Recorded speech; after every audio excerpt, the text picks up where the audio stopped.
2 Corinthiens chapitre 4 du verset 15 au verset 18.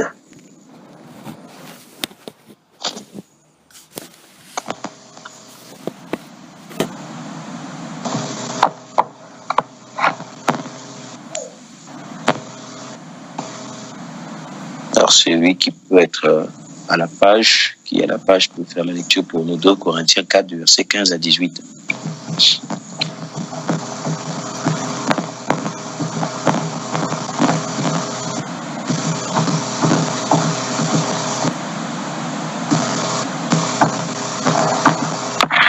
Shalom à tous, je suis 2 Corinthiens 4, 15 à 18. Tout cela arrive pour vous. Ainsi, la grâce de Dieu atteint toujours plus de personnes pour leur faire exprimer en plus grand nombre de prières de reconnaissance à la gloire de Dieu. C'est pourquoi nous ne perdons jamais courage. Même si notre être matériel se détruit peu à peu, notre être spirituel se renouvelle de jour en jour. La souffrance légère et momentanée que nous éprouvons nous prépare une gloire abondante et éternelle, beaucoup plus importante que cette souffrance. Car nous portons notre attention non pas sur ce qui est visible, mais sur ce qui est invisible. Ce qui est visible ne dure que peu de temps, mais ce qui est invisible dure toujours. Amen. Amen. Amen. Amen. Donc, deux ou trois points à tirer de ce passage à la suite de ce qui a été partagé hier. Le premier point, c'est ce que dit le verset 15. L'apôtre Paul dit ainsi, tout ce que nous endurons, c'est à cause de vous, pour que la grâce abonde en atteignant des hommes toujours plus nombreux et qu'ainsi augmente le nombre des prières de reconnaissance à la gloire de Dieu. Les gens comme Paul avaient compris une chose, c'est que il y avait des ouvriers et des collaborateurs.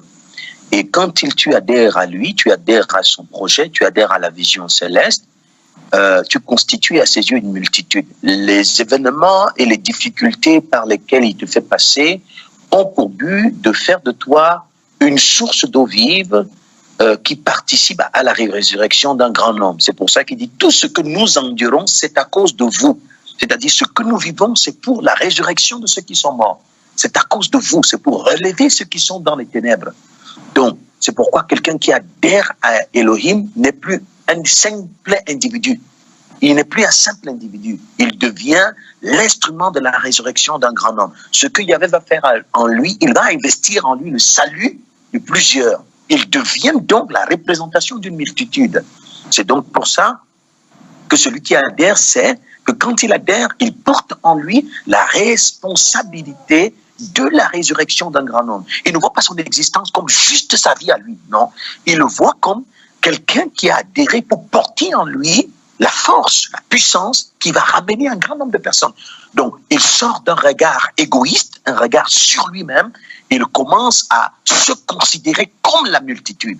Ça veut dire que quand il voit les gens autour de lui qui n'adhèrent pas, les gens qui sont dans le trou, les membres de la famille qui sont dans les ténèbres, il le ramène en lui en disant, en considérant que c'est pour cela donc que le Père m'a réveillé. Il m'a réveillé pour répondre aux besoins de résurrection de tous ceux qui sont autour de moi. C'est pour ça donc que je dois accepter l'épreuve, je dois accepter les événements, je dois accepter et je ne dois pas chercher à vivre comme eux, parce qu'eux n'ont pas la même responsabilité que moi. Je ne dois pas mesurer ma vie par rapport à eux, parce qu'ils ne sont pas sur le même chemin que moi. Je ne dois pas chercher à me comparer à eux. C'est normal que je souffre, parce que c'est pour eux que je souffre. Et c'est normal qu'ils aient l'impression de ne pas souffrir, parce qu'ils sont inconscients qu'ils sont dans la prison.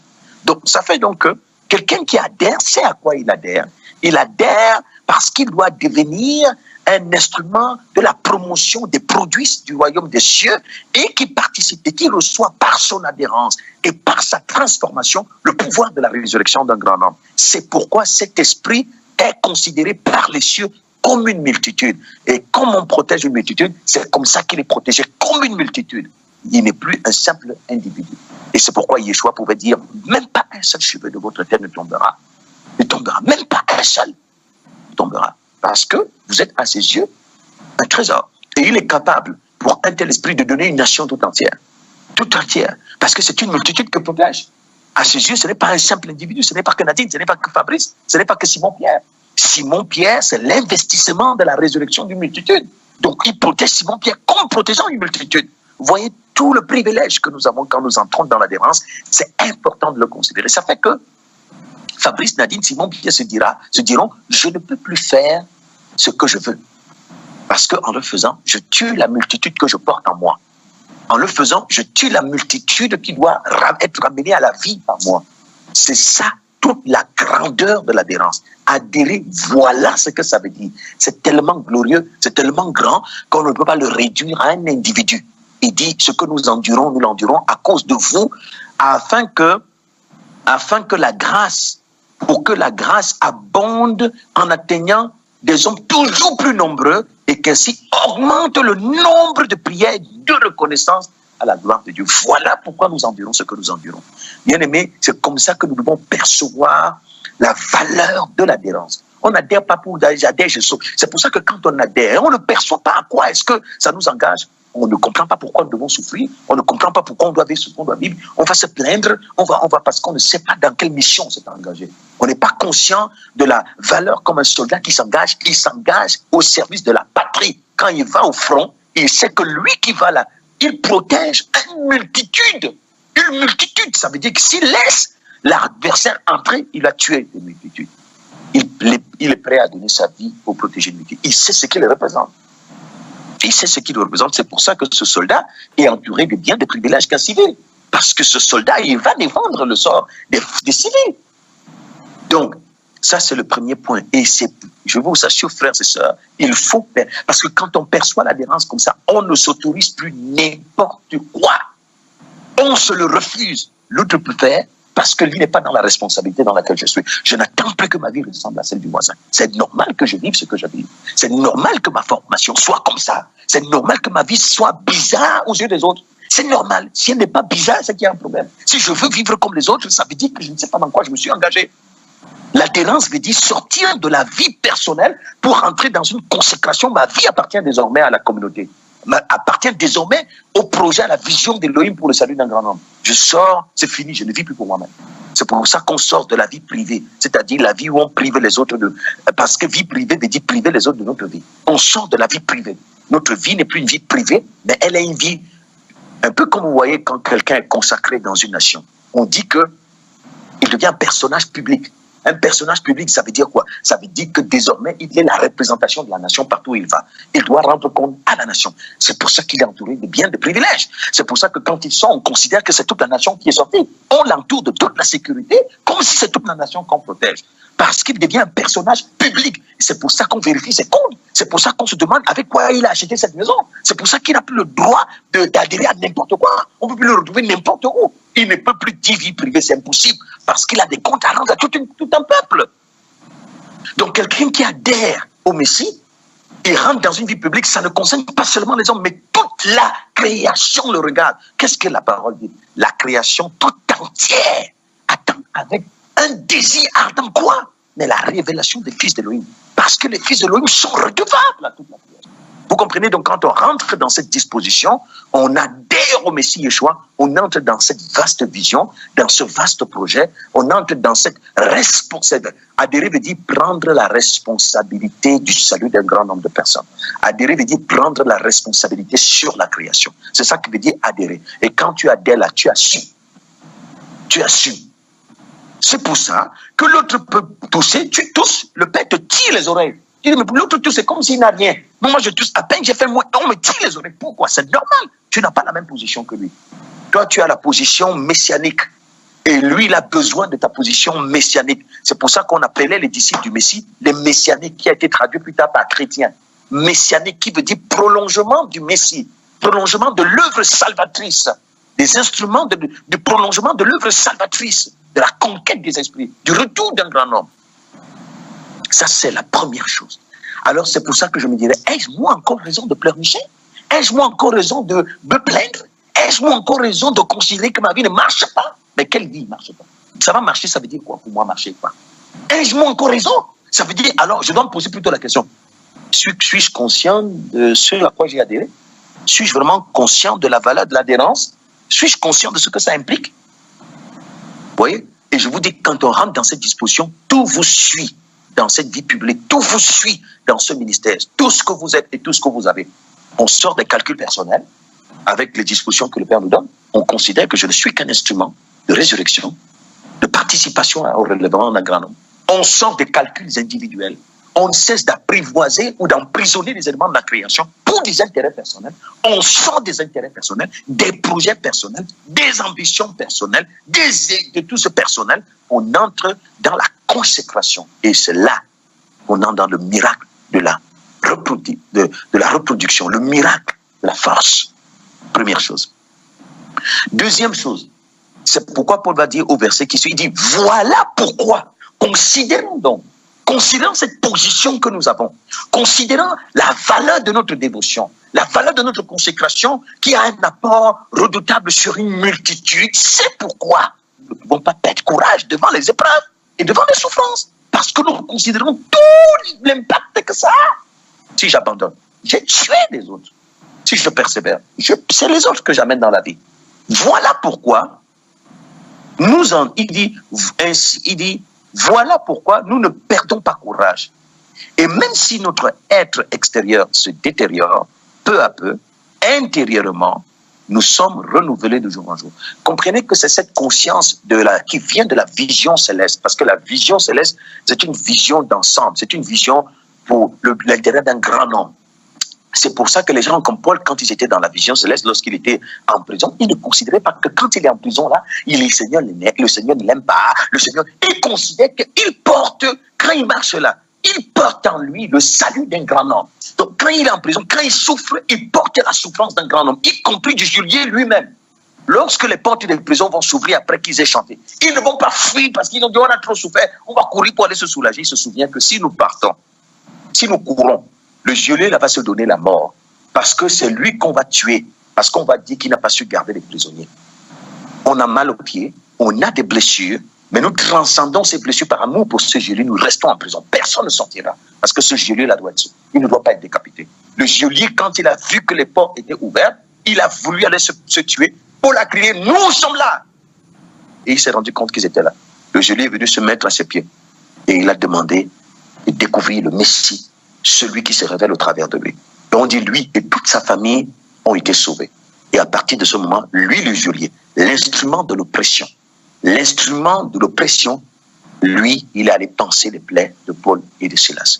Donc, vous voyez, c'est ça qu'on appelle l'adhérence. Et il est important que notre vision de l'adhérence s'élève à ce niveau, parce que c'est ainsi que le Père considère l'adhérence. C'est pourquoi la communauté des consacrés, ce n'est pas un rassemblement des esprits amorphes, des gens égoïstes, c'est un rassemblement d'ouvriers, des esprits qui constituent chacun des multitudes qui se mobilisent pour communier ensemble, faire le point ensemble et s'en fortifier dans cette grande vocation, afin que personne ne perde courage. Et Paul peut donc dire,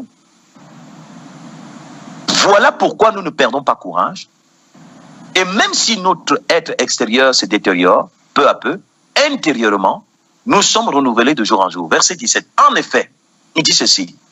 Nos détresses présentes sont passagères et légères par rapport au poids insurpassable de gloire éternelle qu'elle nous prépare. Écoutez, Paul dit ceci.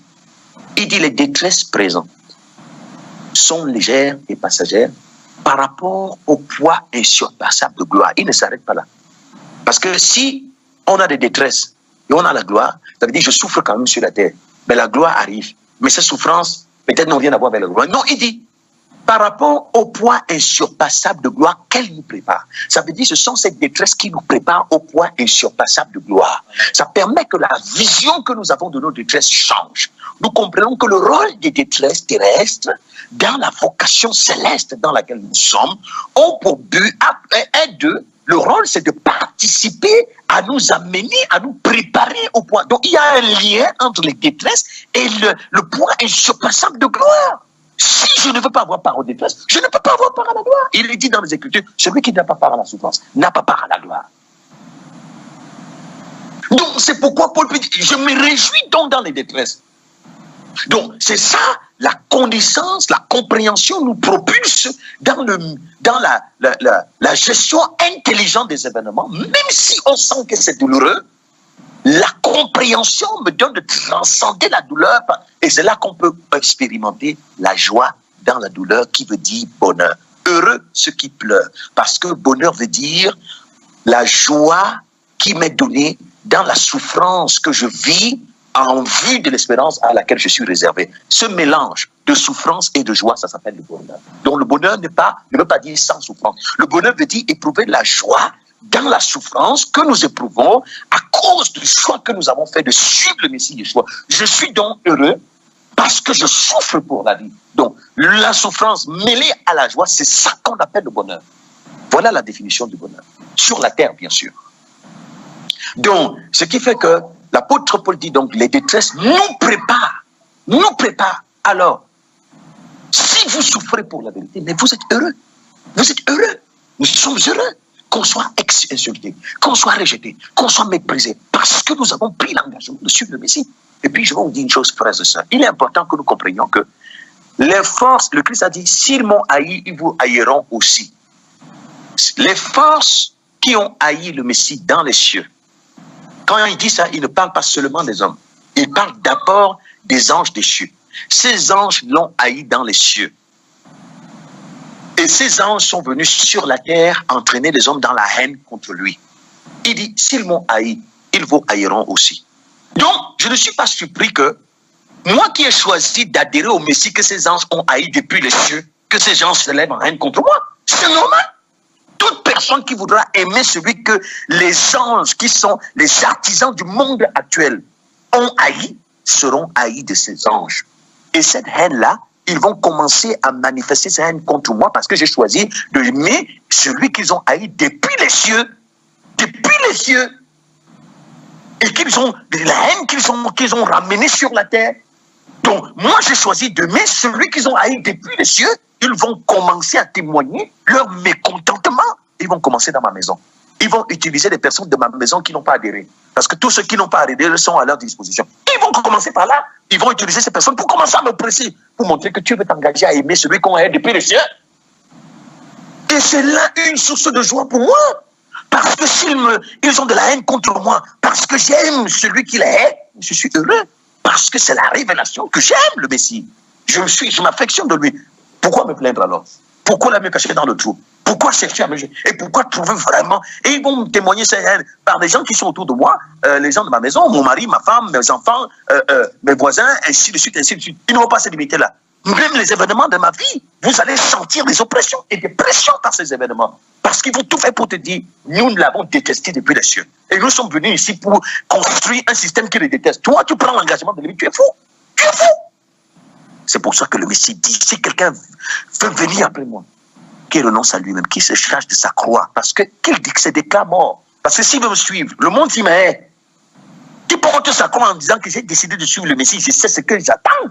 Je ne suis pas surpris, je porte ma croix pour dire que quand on va me piquer, quand on va m'insulter, quand on va me mépriser, je saurai que c'est normal, c'est lié à mon choix. Je ne vais pas me plaindre.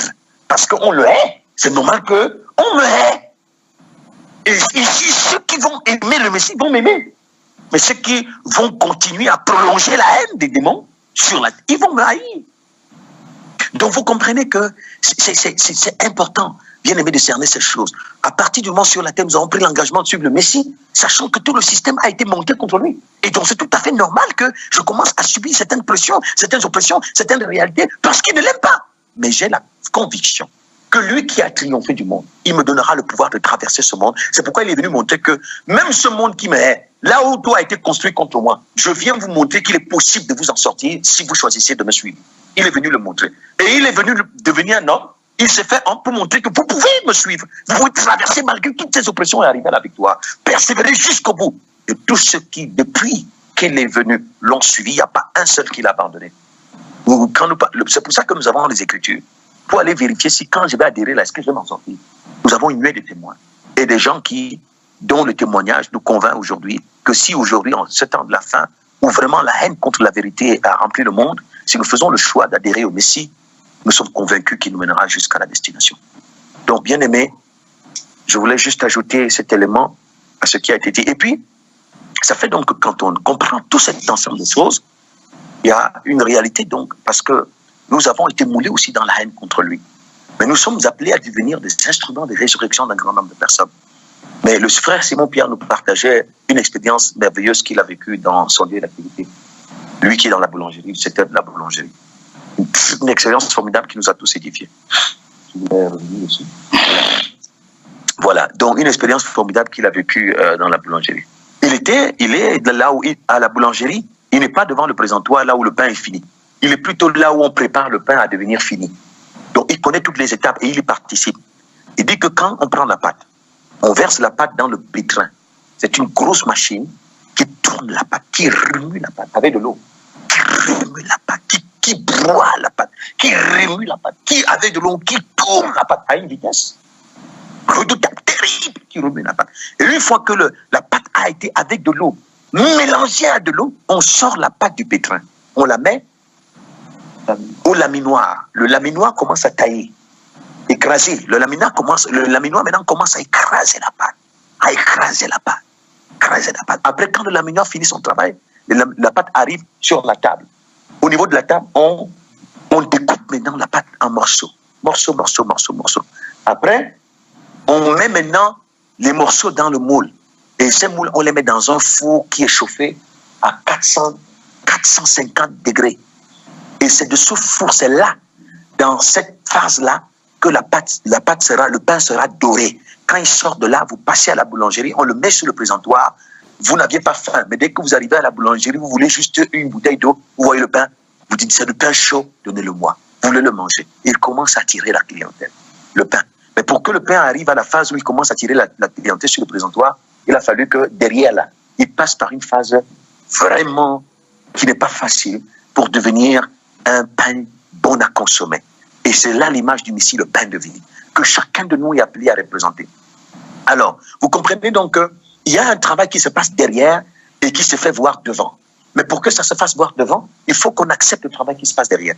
Alors, au début, nous sommes des pâtes infectées, des farines infectées, mais pour que nous entrions dedans, nous parvenions à devenir le pain de vie qui se place sur le présentoir de Yahvé et qui va attirer beaucoup de gens à venir consommer le pain de vie pour devenir aussi fils d'Élohim. Il faudrait qu'on accepte toute la formation qui se passe derrière la maison, mais qui commence par le pétrin.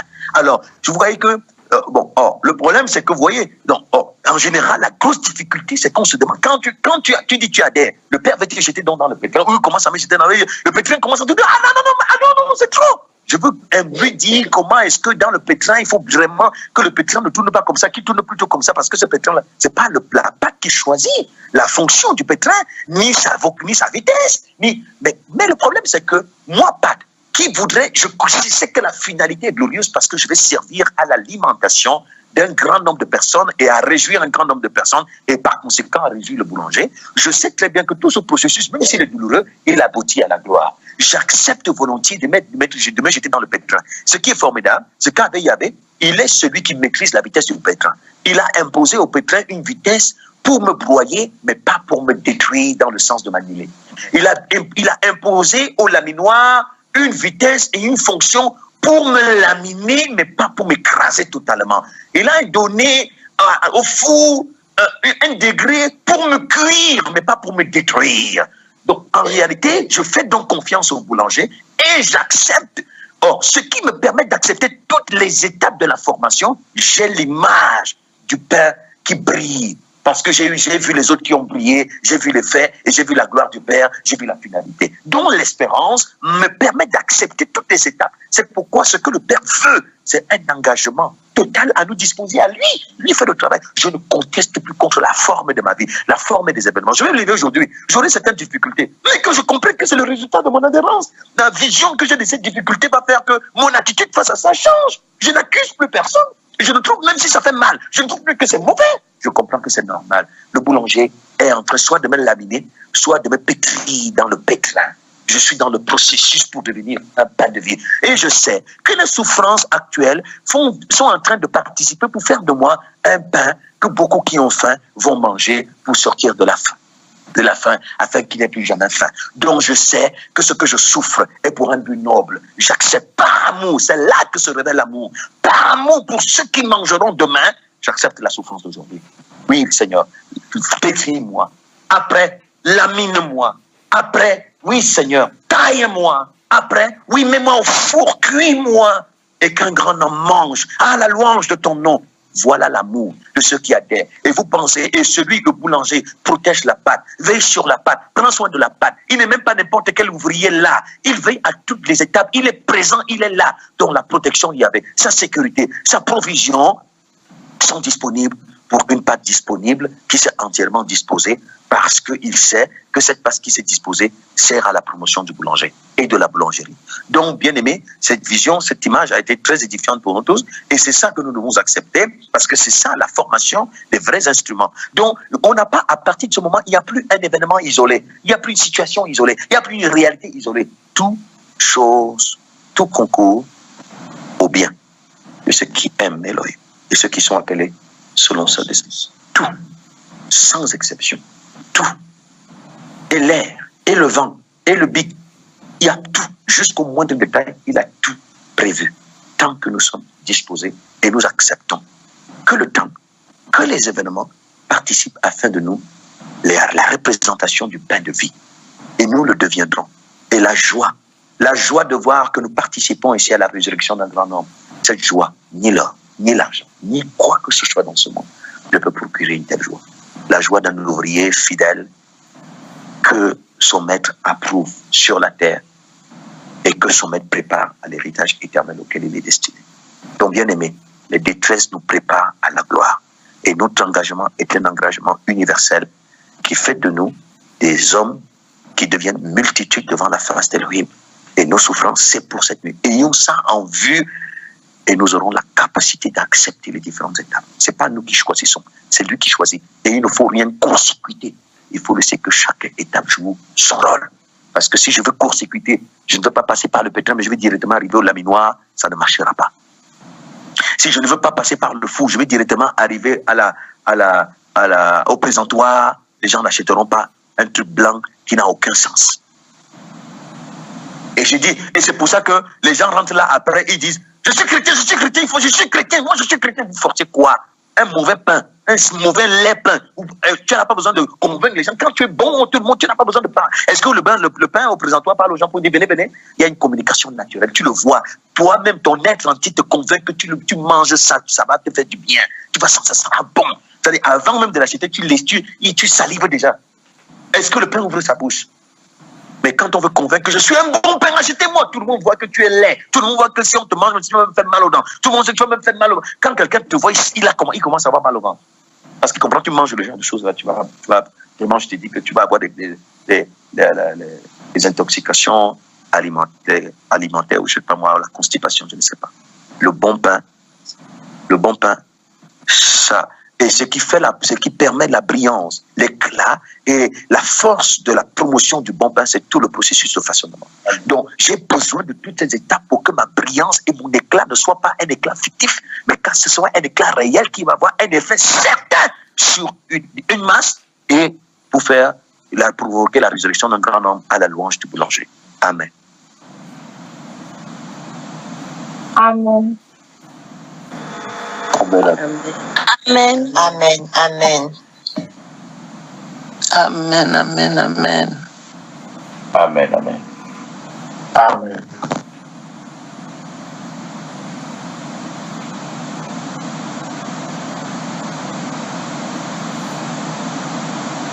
Amen. Amen.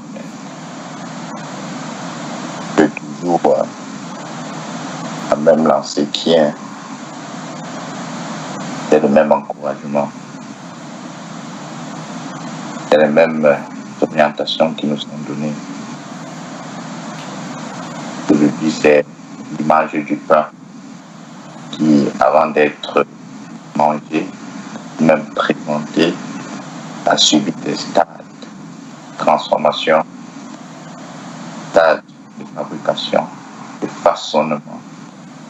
Et ces stades qui ont été, si la pâte pouvait avoir une bouche pour s'exprimer, ces stades qui n'ont pas été faciles du premier jusqu'au dernier.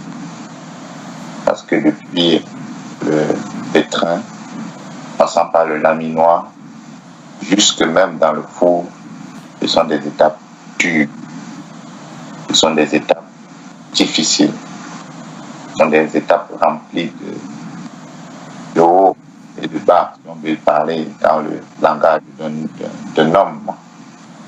Mais en vérité, ce sont des étapes de façonnement qui donnent la beauté, qui donnent la forme au pain.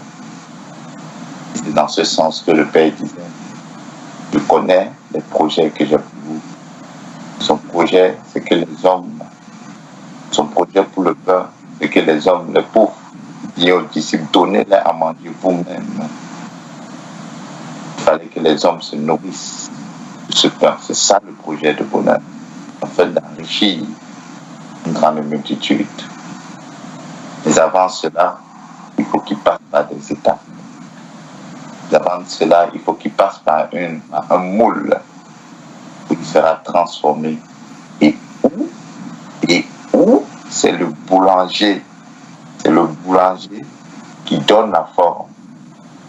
Et où c'est le boulanger qui décide, parce que le boulanger connaît ce que les clients aiment. Il connaît ce que les hommes aiment. Il connaît ce qui est bon. Il connaît la constitution du pain qui sera la plus parfaite. La pâte se laisse exécuter, se laisse transformer pour aboutir au présentoir.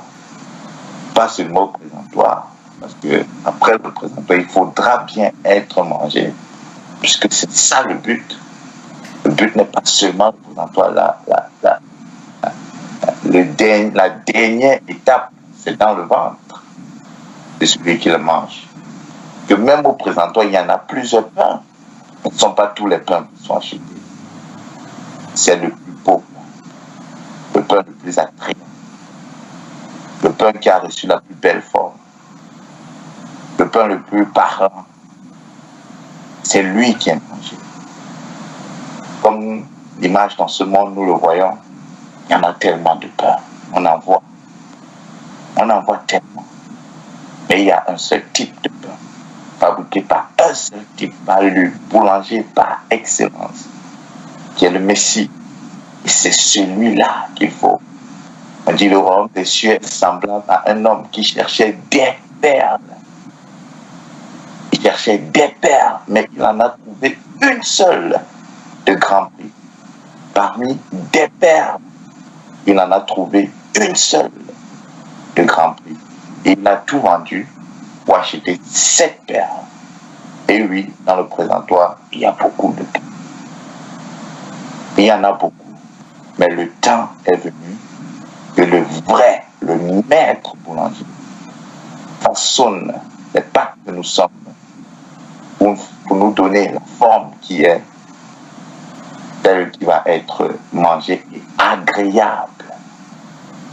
Agréable dans la bouche, agréable dans le ventre, agréable pour le corps, le vrai pain, la perle de grand prix, parmi tant d'autres, le Messie, c'est lui cette perle, grand prix, parmi tous les pains.